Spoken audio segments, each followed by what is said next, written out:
Eu sou a Aline e eu vou apresentar um trabalho sobre o cromo e a química de coordenação. O objetivo desse trabalho é falar sobre o cromo e sobre sua utilização na indústria e os complexos. Algumas informações sobre o cromo. Tem a valência 3s5, 4s1, as oxidações variam de -2 a +6, porém as que são mais estáveis são a +3 e a +6.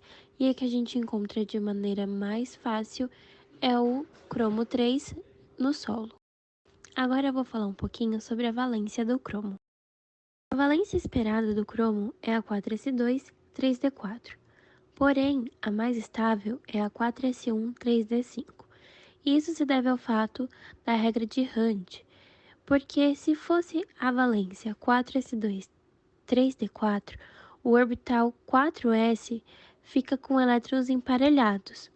Já a valência 4s1, 3d5, o orbital 3d e 4s ficam com elétrons desemparelhados, o que garante a maior estabilidade. Agora vamos falar um pouquinho sobre o cromo que é encontrado na natureza. Por essa tabela, a gente consegue observar alguns tipos de solo que contêm cromo, sendo eles a litosfera, granito, carbonato, sedimentos em águas marinhas profundas, matéria fluvial suspensa, argila e o solo.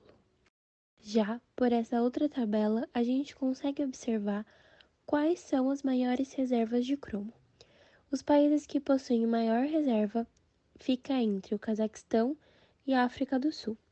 Porém, a maior produção é entre a África do Sul também, mas, nesse caso, a Índia ganha do Cazaquistão em relação à produção.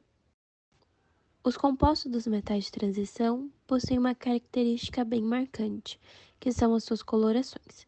Isso também acontece com o cromo. Os seus compostos de cromato de potássio e cromato de potássio possuem cores bem vivas, conforme a imagem. A partir da imagem, também conseguimos fazer uma relação, pois, observando a cor do composto, conseguimos observar também qual é o comprimento de onda absorvido. No caso do dicromato de potássio, por exemplo, ele absorve a cor verde, que é entre 480 e 500 nanômetros. Isso faz com que ele possua uma alta energia. A gente, a partir dessas informações, também conseguimos estabelecer uma relação entre quanto maior a energia, menor o comprimento de onda absorvido. Agora um pouquinho sobre a química de coordenação do cromo. O cromo 3 possui uma tendência muito forte de formar complexos, principalmente aqueles de coordenação número 6. Este íon se coordena com moléculas de amônia, por exemplo, e forma o hexaminocromo. Essa ligação é muito forte e por isso não consegue sofrer uma dissociação imediata. Uma característica desse complexo é a substituição. Por exemplo, a amônia sai de forma gradual e no lugar da amônia a água é ligada. E aí, neste caso, forma o íon hexa-aqua-cromo 3. Mas essa substituição também pode acontecer com outros compostos, como no caso das aminas orgânicas. O cromo tem algumas aplicações na indústria, uma delas é na metalurgia, porque o cromo é capaz de enobrecer o aço, trazendo uma menor corrosão para ele. Pigmento de tintas, já que, como vimos, alguns compostos possuem cores bem vibrantes, e até mesmo no curtimento de couros.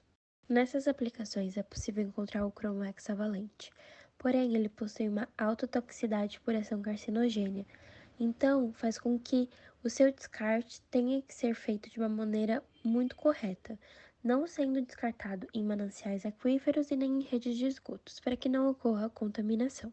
Por conta da toxicidade do cromo hexavalente, é necessário encontrar métodos que consiga remover o cromo de águas que são contaminadas. Eu encontrei um estudo que mostrou a utilização da cinza da casca do arroz para fazer essa remoção. O método que acontece é a adsorção do cromo.